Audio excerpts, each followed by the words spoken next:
Why the Wanderers of the Seas had to return to port? Want to know? Stay tuned. We'll be right back.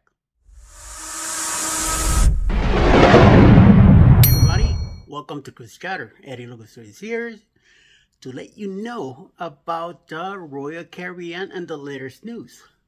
So, the very first day of the cruise turned ugly aboard the Royal Caribbean's Wanderer of the Seas on Monday, September 15, 2025. An altercation on board resulted in injuries severe enough to warrant a medical debarkation. Holy crap. And Wanderer of the Seas returned to Port of Miami to ensure the guests got appropriate care. A few details are confirmed about the incident at this time, according to Local 10 News channel PLG. Witnesses on board noted that unusual activity happening around the pool area, including the children's pool and Splashaway Bay area on deck 15. Royal Caribbean has confirmed the incident in a statement provided to Cruise Hive, and it is as follows. Our team provided medical care to adult guests who were involved in an altercation on board, and the guests are being treated for their injuries. We notify local authorities and are working closely with them, a spokesman from the Royal Caribbean Group said. And I bet you they call Metro. This Metro don't mess around. The identities of the guests involved have not been released.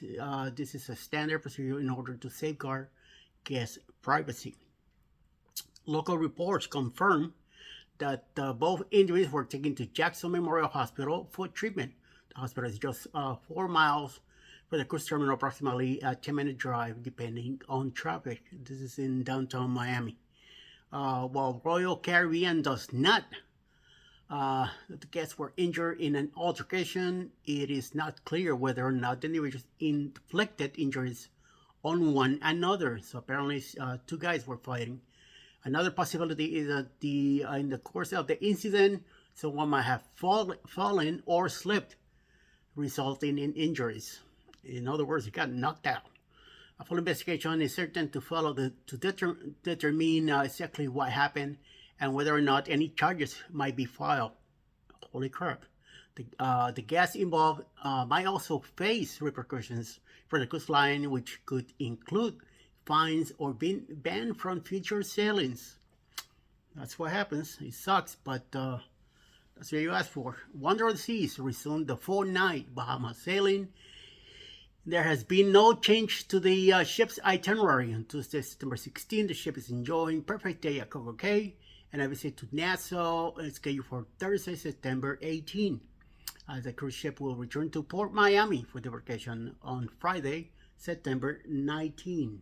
In a few days, they should be back. While no cruise travelers hope that anyone is injured or out to be a fun and enjoyable vacation, experienced cruisers have interesting insight into the rise of different fights and altercations. A discussion on the popular Reddit forum noted that short cruises tend to have more than their fair share of such incidents. This is what happens in short cruises. It's also terrible for the crew. One gets noted. Short cruises are the enemy. Another described more colorful.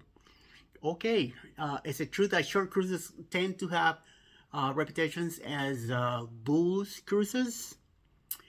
With a stronger party atmosphere and more possibly overindulge?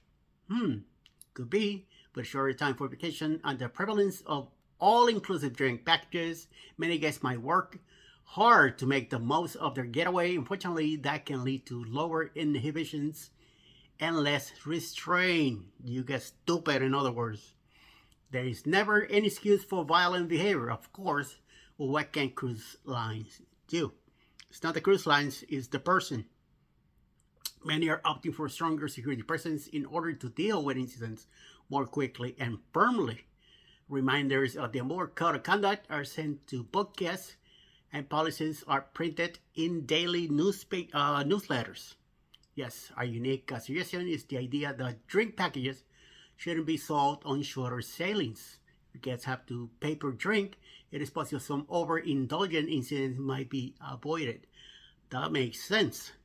When a cruise line is just taking that step for sailings from U.S. home ports, it might be something to consider.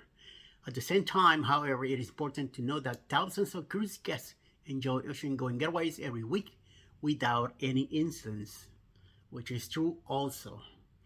But there's always one or two idiots that they can't control their habits, and they get out of hand. So unfortunately, when things do happen, they get dealt with, and they don't like it. So that's too bad. Well, if I find anything else about this news from Wonder or any other cruise line, I'll let you know. So until next time, have a great day. Talk to you soon.